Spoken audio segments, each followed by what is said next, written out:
La cultura cura, con Anita Campion. Esto es La Voz con Mariel Fiori, soy Mariel Fiori, estamos escuchando Dum Dum Banza, Darsenio Rodríguez, y ahora sí, Anita Campion, oficialmente comenzamos la columna de La Cultura Cura, hoy, viernes 23 de agosto. ¿Cómo estás? Sí, pues dale, dale. Estoy listo con preguntas. Bueno, estamos hablando de la arqueoastronomía. Explícanos esto, por favor. Estoy Hola. muy Sí. que en México, pues claro, durante toda la colonia que íbamos a tener astrónomos o arqueólogos oficiales, para nada. Nada más venían personas del extranjero y hacían lo que querían con toda nuestra información. A partir de 1942 fue que se comenzó la escuela de México ya para crear arqueólogos. Y ahora tenemos una nueva ciencia que se llama arqueoastronomía. O sea, se conjuga la arqueología, la astronomía, pero de la documentación. Es un estudio científico de la documentación ancestral relativas a la astronomía a simple vista que hacían las naciones mesoamericanas y que nos legaron en nuestros monumentos, pirámides, códices, escrituras y en la tradición oral. Esto es totalmente nuevo. Y David Wood Cano, que nos está dando este video tan excepcional con una cantidad de información tremenda, es una persona que ha estudiado esta ciencia. Él estudia la ciencia oficial de astronomía y arqueología y estudia con el maestro Mesa. Entonces, por eso es que el video que vimos en la clase pasada, en el programa pasado, estuvo tan interesante. Pero fíjate que me llegaron algunas preguntas. El día de hoy es Coatl, Ajá, la serpiente. serpiente, y la serpiente quiere decir la vibración, porque veían los antepasados cómo se movía la serpiente, entonces le pusieron, pues es la vibración de la energía que está en todas partes, dentro y fuera de nosotros. Entonces, me haces favor tú de pasar, porque en el video del programa pasado, David Wood nos enseñó que el escudo que se usa ahora en México es una serpiente que está siendo devorada por un águila. Ujú, Y él nos enseñó ese, un, sí. una escultura en piedra donde está el dibujo original, ancestral, imagínate. Entonces nos damos cuenta, no, es uno chiquito, Más chiquito. A ver. una escultura de piedra Ah, sí, pequeña. sí, sí, sí, sí, ahí la veo. Ujú. Esto lo vimos en el programa pasado, que vemos que está una piedra, un nopal, un águila y está devorando, pero no está devorando una serpiente. Entonces, ¿qué está devorando? Está devorando un, y ese símbolo se llama Atl Chinoli. ¿Qué quiere decir eso? Atl quiere decir agua. Agua. Chinoli quiere decir algo quemado. O sea, entonces, ¿por qué están poniendo este símbolo? Es algo súper interesante, porque están hablando de dos fuerzas contrarias completamente, así como el arriba y el abajo, el hombre y la mujer, adentro y afuera. ¿Qué es lo que nos querían decir con eso? Tú sabes que todos estos dibujos de símbolos están llenos de conocimiento. Entonces, los invasores le dieron a este símbolo le dieron el significado de que quería decir guerra, porque Ah, en la época medieval, donde lo único que vivía era en Europa, entonces pensaron que eso quería decir, porque son contrarios, ¿no? Son enemigos, los dos símbolos, ¿no? Entonces, por eso es que dijeron que era la guerra y que Huitzilopochtli era el dios de la guerra. nada que ver. A ver realmente cuál fue el escudo. nos vemos que no fue la serpiente. ¿Por qué pusieron ellos, los invasores, esta serpiente? Porque para ellos, de acuerdo a su mitología muy antigua religiosa, la serpiente es algo malo, el Ujú. pasto, lo oscuro, lo malo, y está siendo dominada por el águila. O sea, esa es toda su historia de ellos, pero no es la historia de nosotros. El Atla Chinoli quiere decir el agua quemada, o sea, todos nosotros en nuestra vida diaria tenemos que conjugar dos fuerzas contrarias constantemente. Por ejemplo, en un matrimonio, la pareja, uno es hombre y uno es mujer. Ah, pero tenemos que comunicarnos. Hay un gran proceso, hay un gran trabajo que se hace para eso. Quería yo aclarar No algo, todas las parejas hay un hombre y una mujer, Anita. eh, pero cuando hay una pareja de dos hombres y dos mujeres, una de la pareja tiene mayor cantidad de lo opuesto y Ok. siempre proponen.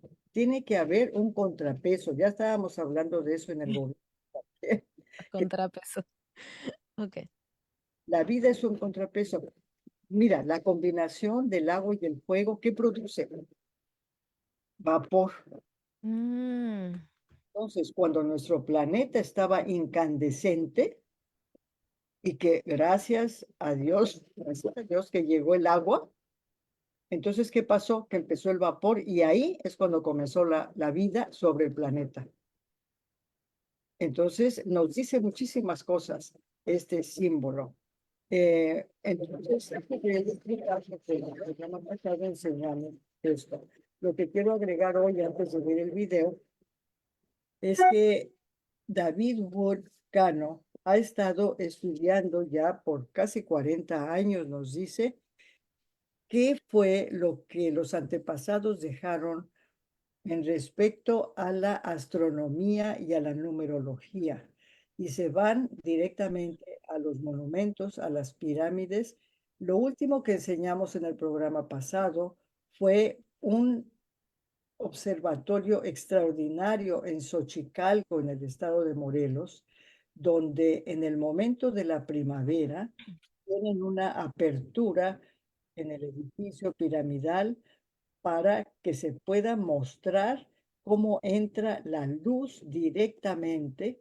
Y te puse también una foto de esta para que si las personas que no estuvieron en el programa pasado lo pueden ver, para que se den cuenta cómo es que tenían un manejo perfecto. Y esto era a simple vista, no tenían tecnologías de ningún tipo.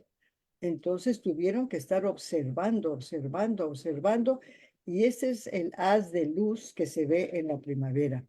Esto lo trajimos a colación porque se estuvieron hablando de la Fundación de México Tenochtitlan, que se celebró el 26 de julio en la Ciudad de México, porque este haz de luz entra igual en el momento del 26 de julio sobre el Zócalo, el centro de la Ciudad de México.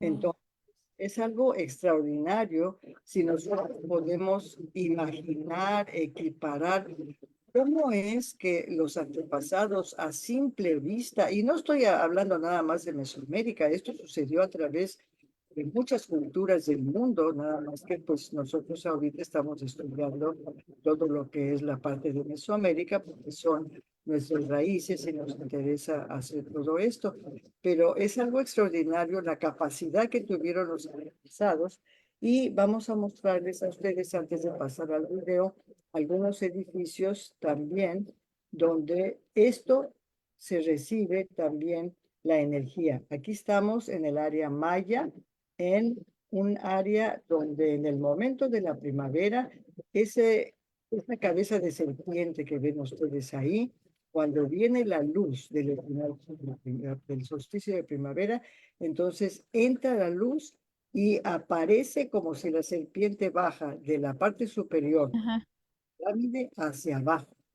Y ves toda la gente que está allí, y todo el mundo levanta las manos, porque todo el mundo sabe que es energía.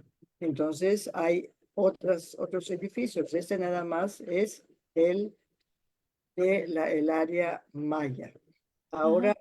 vamos a otro observatorio que también está en Chichén Itzá. El anterior fue Chichén Itzá. Este es el Ajá. observatorio.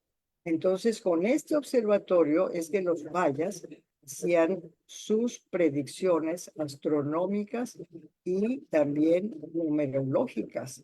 O sea, tenían una ciencia perfectamente definida sin la tecnología que tenemos acá. Anita, ¿tienes la computadora prendida con el programa streaming en tu computadora? Porque estoy escuchando un poquito de eco. ¿Es posible? Sí, ¿qué me dice? ¿Qué quieres saber? Si puedes apagar el streaming de Radio Kingston, así podemos escucharte perfecto. Si es posible. Ah, no, no sé cómo. Bueno, continúa, no te preocupes, continúa. Entonces, si puedes poner la siguiente fotografía. Aquí estamos en Xochicalco también. Así se ve por afuera lo que enseñamos, que está el haz de luz que va bajando por el edificio. Este también es Xochicalco. Podemos pasar a la siguiente fotografía. ¿Está? ¿No? Bueno, ¿Está? entonces esas son todas las fotos. Tenemos también edificios en Monte Albán, todo lo que es Ah, el Zapoteca, de Oaxaca, y tenemos los edificios que no estaban construidos nada más para construir una pirámide, no, eran calendarios y eran observatorios astronómicos.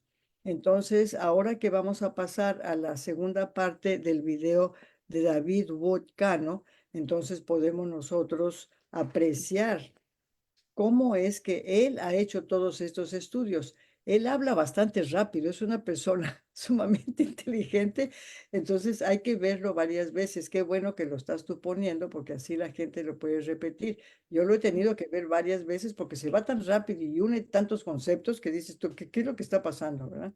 vamos a escuchar un poquito hoy. Vamos a también compartir el enlace para los que quieran ver la entrevista completa. Muchísimas gracias, Anita. Vamos a escuchar entonces al maestro David Woodcano.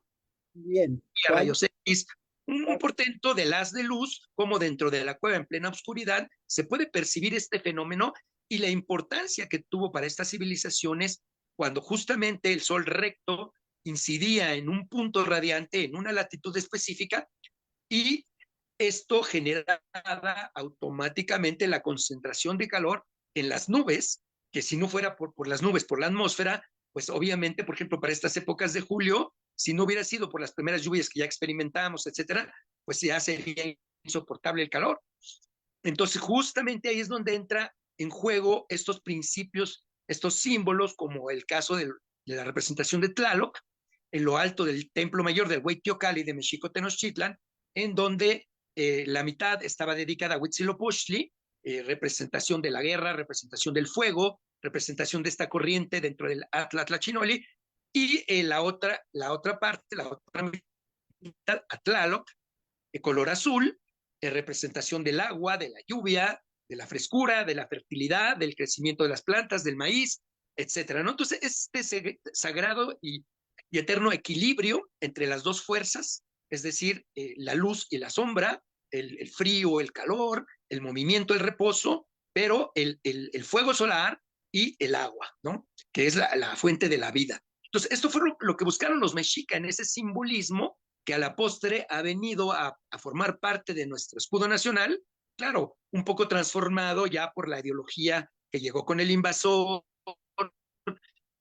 en donde la serpiente se ve sometida por el águila, cosa que nunca hubiera sucedido en el simbolismo original, porque obviamente la serpiente pues, era el símbolo de la sabiduría, el símbolo de la energía ondulante en movimiento, que cambia de piel como la tierra, el concepto Quetzalcóatl, por ejemplo, la hermosa serpiente de luz, etcétera, etcétera, ¿no? Entonces, por eso tenemos esculturas muy importantes en la sala mexica del Museo Nacional de Antropología, de manufactura mexica indudable, en donde vemos cómo está el águila, pero no está devorando a la serpiente, está posada sobre la serpiente de cascabel, así como el sol cuando se posa sobre el horizonte, ya sea al momento del atardecer, que finalmente pues, es el simbolismo que nos dejó en su nombre nuestro joven abuelo Cuauhtémoc, que como todos sabemos, pues no es águila que cae y se estrella contra el piso como un bulto, sino águila que desciende, venerable señor, águila que desciende y que es el sol mismo descendiendo, ¿no?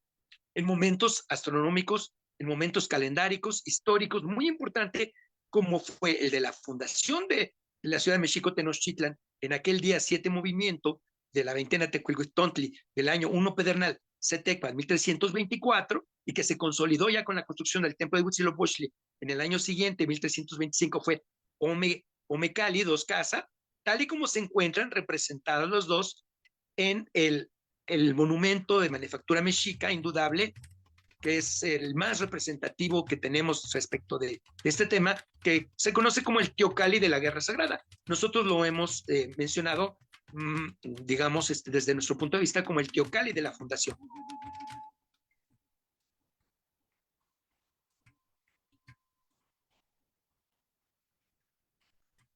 Porque es la única piedra, el único testimonio pétreo de manufactura mexica indudable en donde podemos apreciar el águila parada sobre el nopal que crece en esa piedra, en ese islote, pero a un lado de la cueva, y en el fondo del agua, del lago, sumergido el personaje Axolowa, que como nos señalan las crónicas, fue aquel de ese grupo de fundadores que primero tuvo que ir a pedir permiso a Tlaloc, que era, digamos, el dominador originario de este territorio, de la época otomí, y que cuando llegan los Mexicatenochca tienen que ir adaptando estas tradiciones antiguas, previas a ellos, a su instalación, para poder iniciar el esplendor de un pueblo guerrero y que va a dominar estos territorios, pero que al mismo tiempo va a trazar los ejes de distribución y de construcción con contenido y con fundamento astronómico, como es el eje Culhuacan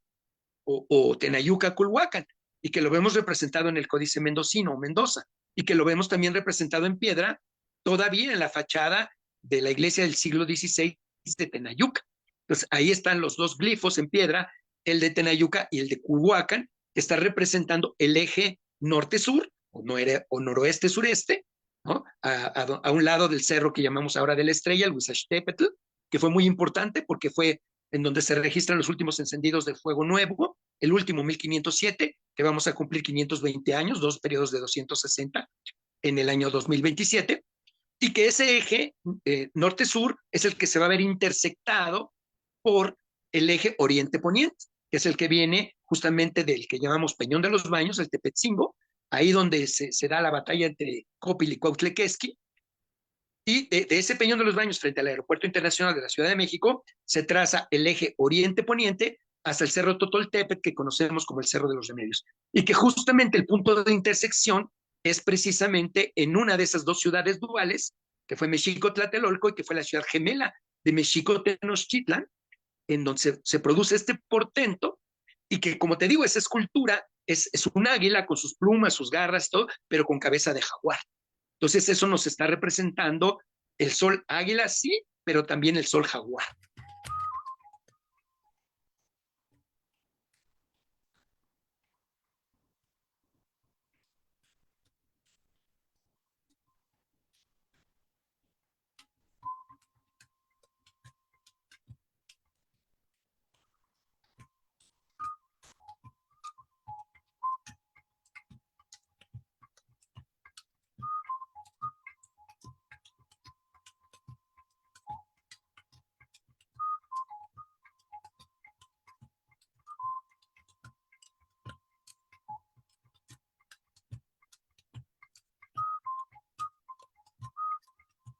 Ya regresamos, no sin antes recordarles que se comuniquen con nosotros para escuchar todos sus comentarios, sus sugerencias. Están en nuestras redes sociales, seacatl.com, y también a través de las redes sociales de la Universidad Tepantlato. Vamos a continuar con la entrevista que hicimos a David Gutcano, quien ha sido un investigador ya por muchos años, por décadas, sobre los asuntos arqueoastronómicos, como él mismo nos ha comentado.